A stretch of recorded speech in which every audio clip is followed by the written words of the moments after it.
person that, I don't know, gave me the inner strength that I needed to overcome, or to be able to think about overcoming the tremendous odds that were against me. It was my grandmother. She came from Wilmington, North Carolina, to see me at Yardville Prison. I was in that prison. I was put in a maximum security unit, in a cell with 2 guards in front of the cell 24 hours a day, and a cell between 2 gun towers that could train their guns directly on the cell. I was told that I was in the Yardville unit for women, even though I was the only woman, and they tried to keep me there for the rest of my life. My grandmother came to visit me there to tell me a dream, and she came with all of my family, and everybody was happy, and I'm like, what's happening with y'all? This, no, she had a dream, and I was like, okay.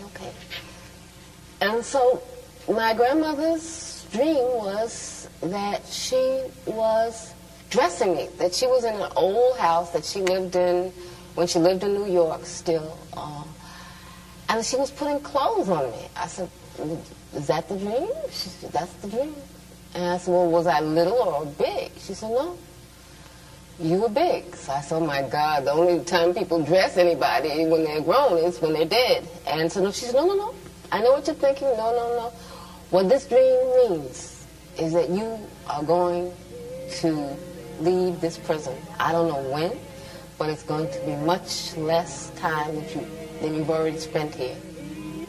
And, I didn't understand the dream, to be honest. It didn't make any sense to me. What does this have and wearing clothes have to do with getting out of prison? But my grandmother has always had dreams, and her dreams have always come true. I don't know how my mother walked her trouble down. I don't know how my father stood his ground. I don't know how my people survived slavery. I do remember, that's why I believe. I don't know why the rivers overflow their banks. I don't know why the snow falls and covers the ground. I don't know why the hurricane sweeps through the land every now and then. Standing in a rainstorm, I believe.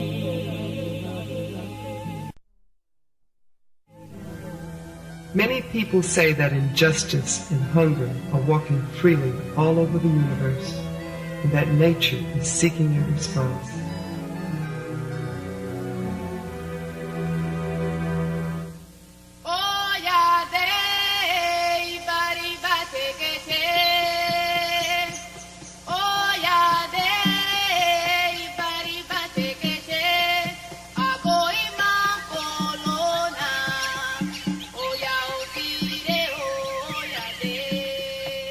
The moon and the sun once asked the earth, where are the women warriors?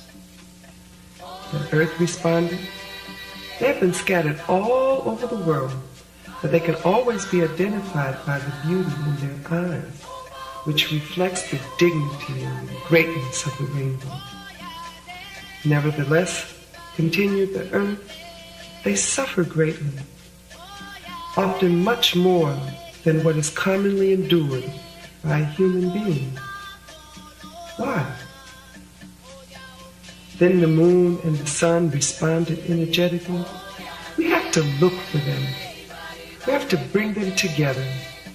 Because it is only women warriors who know how to survive in the midst of so much suffering, struggling, struggling, struggling.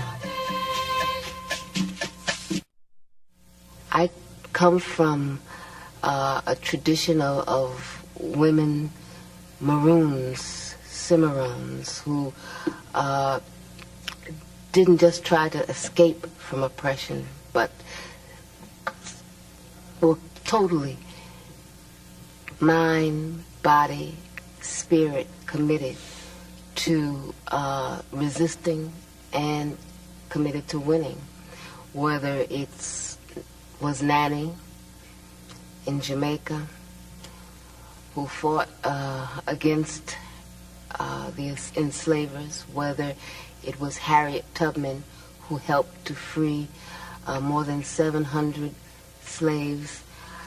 I think I come from a very strong history, and I simply wanted to live on this planet and to continue that tradition and to try in my little way to make my ancestors proud.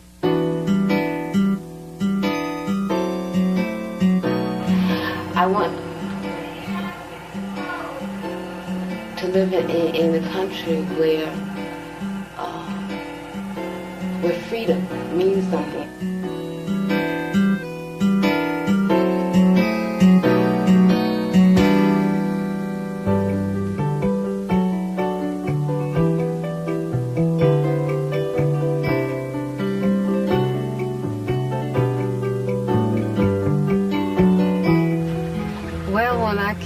Cuba, I really didn't know what to expect. I had these like crazy images, because even though I considered myself a socialist, I considered myself someone who really identified with the Cuban Revolution, I had been raised on a diet of anti-communism.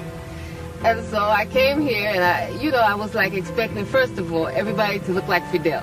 I thought everybody was going to wear green fatigues and stuff. It was just like a crazy thing. And I thought people would be talking like the revolution. You know what I mean? I just had these crazy stereotypes. And then when I came, it was like, wow, a whole new world. The first thing that hit me was, just how beautiful the nature is here. Whether it's the sea, whether it's the plants.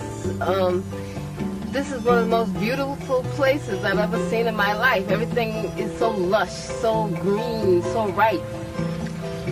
And, just the climate made me immediately feel at home. I was very much impressed by the healthcare system, by the education system, by the sports teams, by all of the many things that the revolution has been able to accomplish.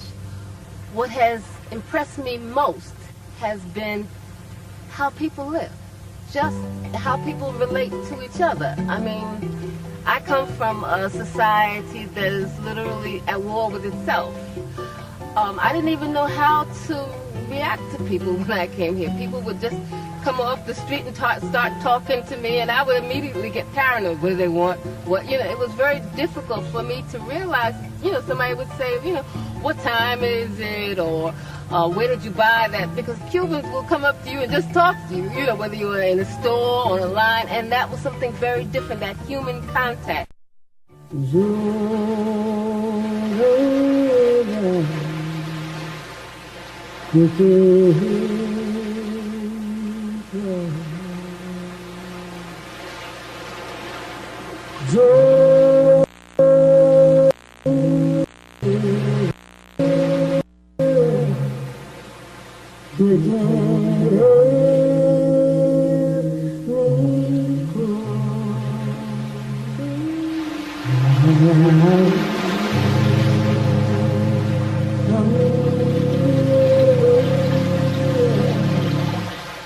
I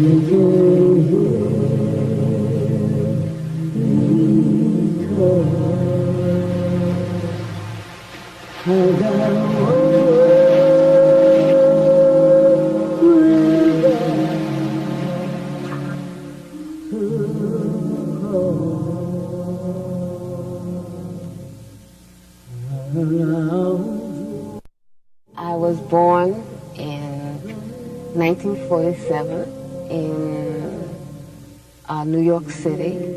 I lived with my mother and my aunt and my grandparents in a house in Queens, New York, in Jamaica, Queens.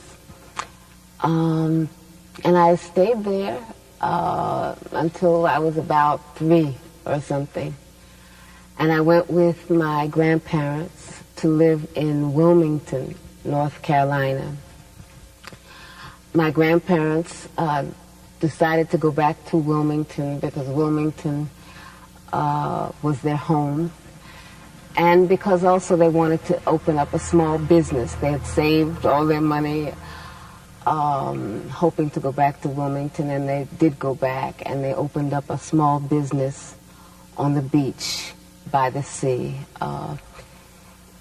They opened the business because at that time Wilmington was completely segregated. Well, the South was just totally segregated. It was apartheid. What that meant was that there were black schools. For example, I went to a all-black school, the Gregory School. There were the black library. You know, we grew up with that kind of reality of not voluntarily living like that, not voluntarily accepting apartheid, but understanding that the price of stepping out or standing up alone could possibly be death. And from slavery, the idea of a political prisoner started. We were political prisoners brought here from Africa. We were political prisoners in the,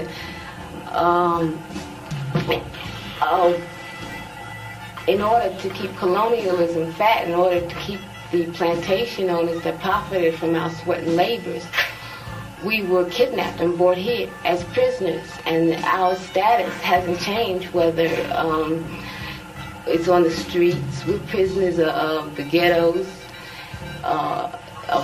in Harlem. We're prisoners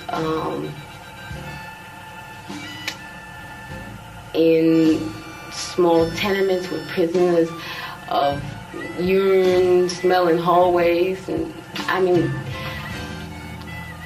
I've always been a prisoner. I've never been free in my life. I don't know what freedom means. Sitting in this place on this plantation, you know, you think back to what those slaves had to deal with, and that probably the only beauty that they saw was the human beauty between them and the beauty of the sky and of the trees and of the grass. And I think that probably helped them to survive, to stay alive internally, spiritually. Growing up, you know, by the sea and seeing the beauty of this planet, it was hard not to really have a profound respect for this planet, for nature. My grandmother, she could not stand people throwing paper on the floor. I mean, she could not take that. That was a crime for her, because what it meant, you know, she would say, look at these grown people, you know, what's wrong with their hands? They can't hold the paper until they find a trash can, you know. I think that how we live in this earth is very much tied to how we think about nature. And so I think that it's important for African people and all people who appreciate living to make sure that our children and our grandchildren have a planet that is livable. And that means to make very serious changes in the order of the priorities and the politics that exist today.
Being African is not a matter of race. It's a matter of a history, of a culture, of a struggle of a people. And the important thing is to be able to remember that, not to be disassociated from that, not to be torn from that, to carry that on into the future and to carry that on in changing the future.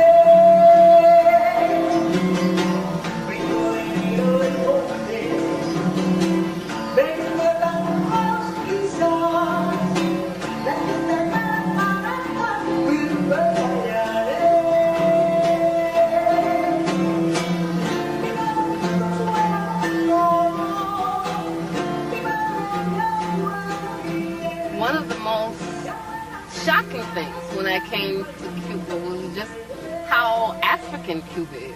I mean, I didn't realize that there were this whole huge number of African people on this island. I had no idea, because the projection is very different, how you are taught to think about Cuba in the U.S. media. So I was really shocked. And then I began to be exposed to the culture, and the culture is so rich, whether it's in dance, whether it's music. It's so African. There's the rhythm, there's the drums, began to be aware of just how much they had robbed us in the United States, because the slavery, the kind of slavery that existed here was terrible, and equally as terrible in the United States, but people were able to keep their religions, their gods, their piece of language. They were able to maintain dances, rituals that were directly from Africa. And for the first time in my life, I became acquainted with the Orishas, with Yemaya, Shango, Obatala, and I felt like, wow, I was reclaiming just another piece that was stolen from us. Yagumagarere, Abata, Erosiba,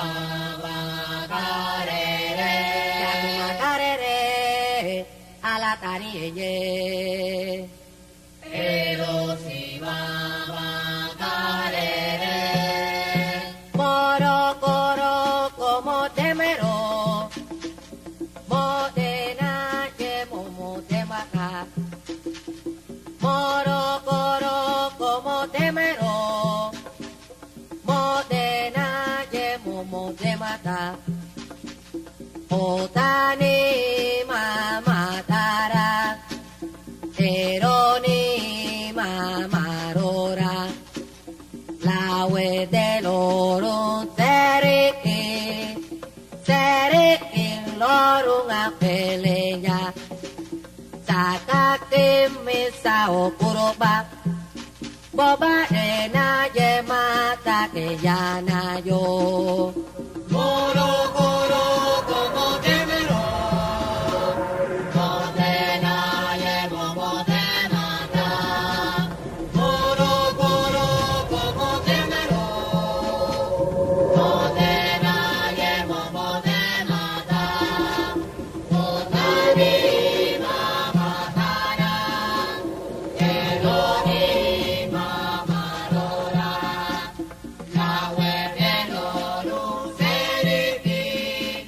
Seriki, Loru, Apeleya, Sakaki, Misa, Okuroba, Bobalena, Yemata, Keyana, Eriki, Yana, Eriomo, Yana, The Black Panther Party came under the guns of the FBI, as did all of the Black Liberation Movement. It didn't matter what positions you took. It mattered that people related to those positions, that people understood what you were saying, that people supported you. And I think that when J. Edgar Hoover and those who control the United States government understood how many young people looked to the party for leadership, how many young people were inspired by the Black Panther Party, how many young people supported the activities of the Black Panther Party. And it was, you know, people, just ordinary street people, working people, mothers, grandmothers who would come to the office and bring clothes, come to the office and make donations. So the government just perceived us as a threat because they understood that we were serious, they understood we were telling the truth, and they understood also that we were becoming a much more sophisticated opposition. We were not just the piece of pie opposition, but that we wanted a real structural change in the United States. And so we took very clear positions. We opposed the United States government intervention in Vietnam.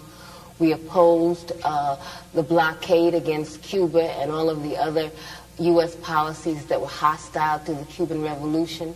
We opposed the United States policies of supporting apartheid in South Africa.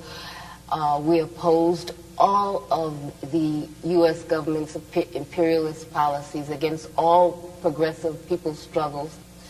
By the 1960s, the end of the 1960s, the Black liberation movement became the main target of the counterintelligence program. And what they did was to try to neutralize all of our leaders, to prevent young people from coming together and uniting. And so what they did is try to pit organization against organization. They tried to pit leaders in the same organizations against each other. In New York, where I was, what they did was they arrested in, I think it was 1967, 1968, I'm not very clear on the date, or don't remember it at this moment. They arrested on charges of conspiracy 21 of our most effective activists, of our most effective leaders. As a movement, have to concentrate a lot of our energies on trying to liberate our imprisoned comrades. Even though they were given bail, the bail was $100,000 apiece. And only a few of them we were able to bail out. I think that we cannot look at the Black Panther Party in the past. We cannot look at the Black liberation movement as something in the past. African people are still not free, and there are still many, many political prisoners in the United States. It is time for us to demand total immediate amnesty for all political prisoners and prisoners of war. If we do not take ourselves seriously, if we do not take our movement seriously, then we will have to hang our heads in front of our ancestors. Baba Ochosi, Ayeloda, Omolode. Ochosi, Ayeloda, Omolode. Baba Ochosi, Omayeloda, Omelamiade. Ochosi, Ayeloda, Omolode. Wole, wole. Ode mada, oge, oge. Iwole. Ode mada, oge, oge. Wole, wole. Ode mada, oge, oge. Iwole. Ode mada, oge, oge. Yotosi, Ayeloda, Omolode. Ochosi, Ayeloda, Omolode. Baba Ochosi, Omayeloda, Omelamiade. Ochosi, Ayeloda, Omolode. Yambele iloro, de mata corona. Yambele iloro, de mata corona. Yambele iloro, de mata corona. Yambele iloro, de mata corona. De pao de mata. Iguara, ayo chocho de mata. Iguara, y de pao de mata. Iguara, ayo chocho de mata. Iguara, ayo chocho de mata. Iguara, y de pao de mata. Iguara, ayo chocho de mata. Iguara, y de pao de mata. Iguara, ayo chocho de mata. Iguara, y de pao de mata. Iguara, y de pao de mata. Iguara, ayo chocho de mata. Iguara, y de pao. Where I was kept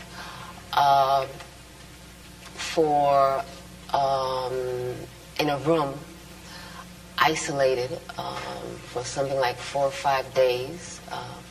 I was beaten, tortured. It was a hellish experience. No one was permitted to see me. My aunt, who is also my lawyer, Evelyn Williams, had to get a court order for her and my mother and my sister to come and see me. I was in prison altogether 6.5 years. I spent more than 2.5 years in solitary confinement. Much of that was in men's prisons. In other words, I was the only woman. Even though they say that there are no political prisoners in the United States, I was kept in solitary confinement, kept in men's prisons because of my political beliefs. So you figure that one out.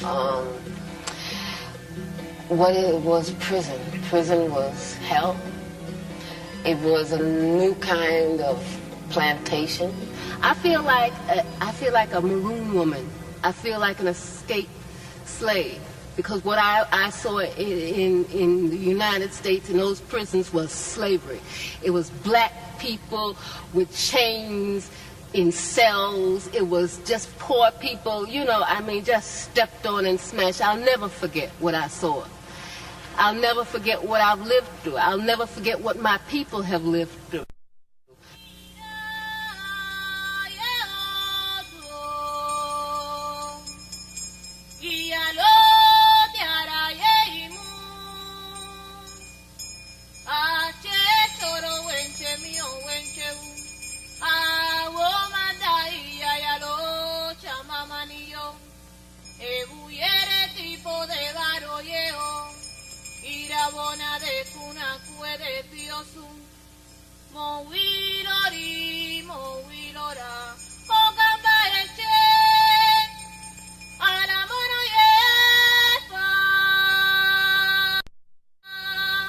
We started to, I don't know,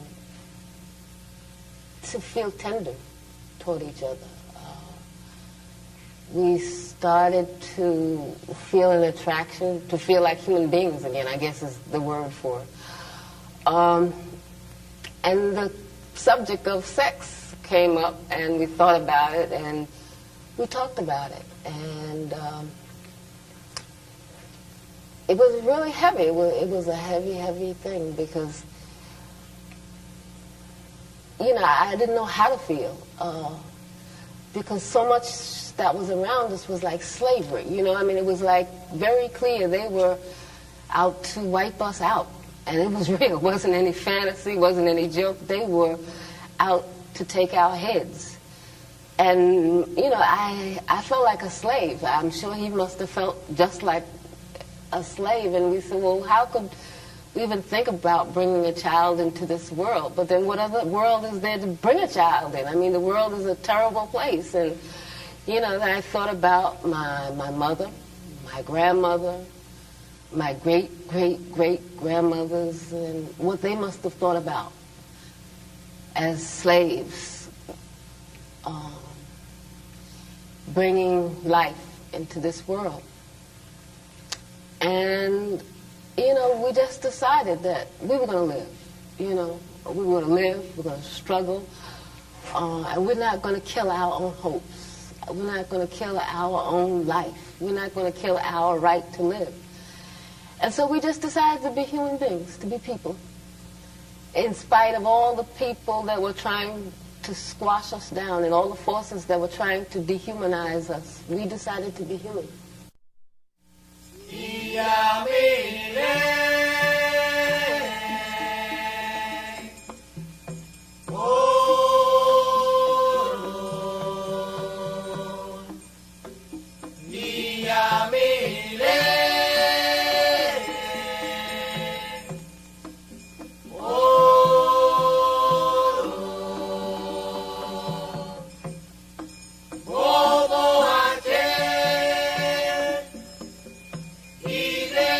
Sara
The day before it was time to escape, I called my grandmother, and I couldn't call her, you know, and say, I'm getting ready to escape. And so she said, I want to tell you something. Are you listening to me? Yes, grandmother. I don't want you to get used to that place. Don't get accustomed to that place. Do you hear me? Yes, grandmother. Are you sure you hear me? Yes, grandmother. I do not want you getting used to that place. Do you hear me? Yes, grandmother.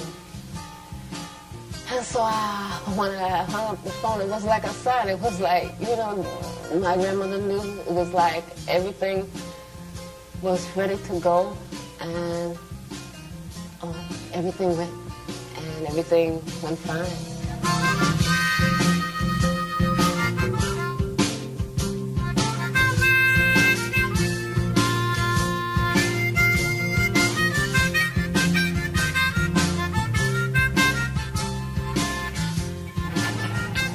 I think that the only way that we're going to realize freedom, justice, equality, decent living for people is if there's a complete change. A complete change. Everything has got to be turned around, and that's a revolution, a complete change.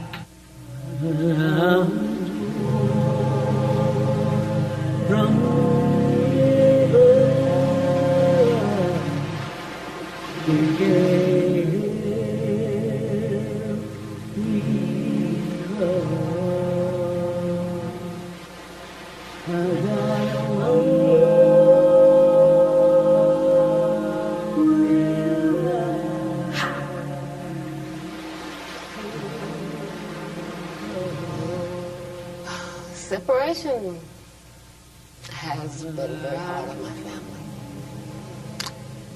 I'm sure in other eras, I don't know, you know, after slavery, people went around looking for their family, looking for the marks that they put on their children. So I'm sure there's a lot about my family's separation and the pain that, I don't know, whether it's in the coast of Africa or the coast of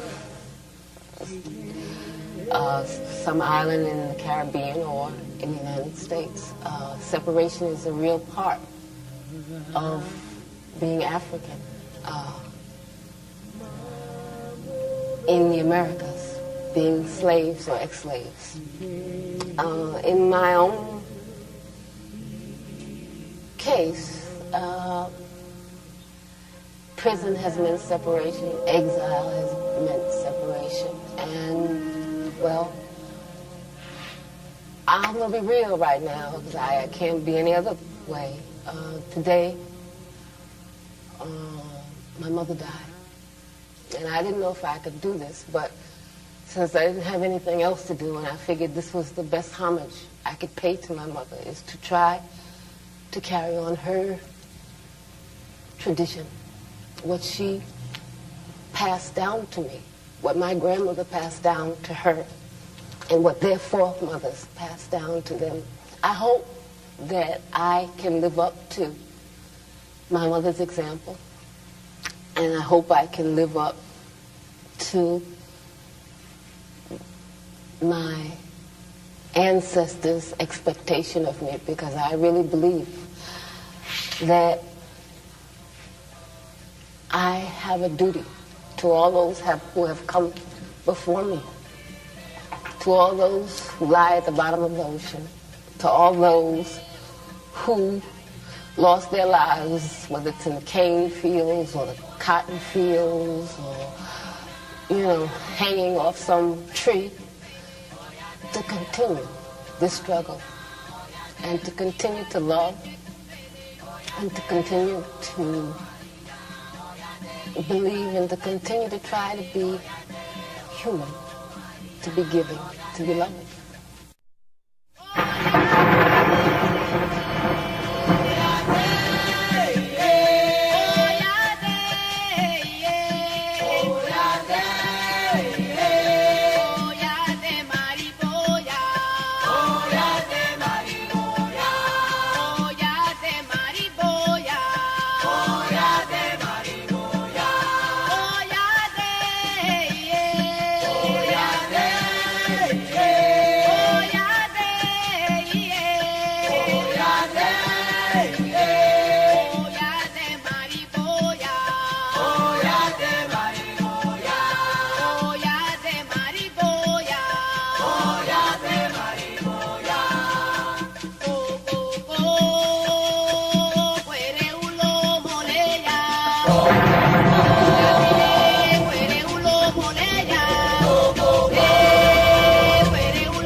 Fight while others celebrate.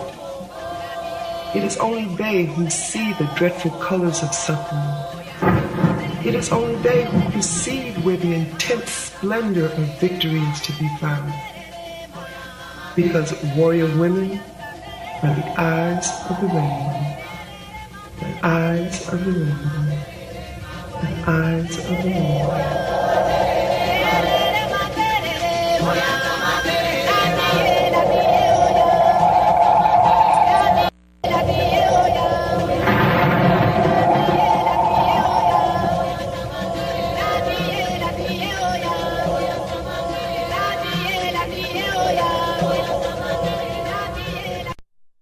My name is Assata Olugbala Shakur. Assata means she who struggles. Olugbala means for the people, and Shakur means the thankful. It is a name that I took to carry on the name of Zayd Malik Shakur in honor of his family and in honor of the forces of beauty and good on this earth, which I'm very grateful for. That is my name.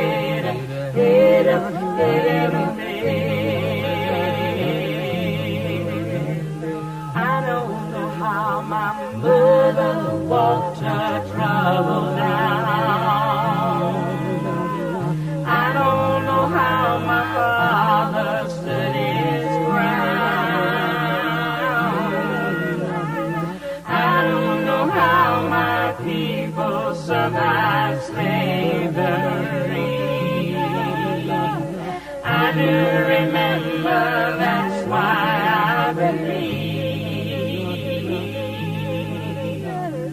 I don't know why the rivers overflow their banks. I don't know why the snow falls and covers the ground. I don't know why the hurricane sweeps through the land every now and then. Standing in a rainstorm, I believe. I don't know why the angels woke me up in the morning sun.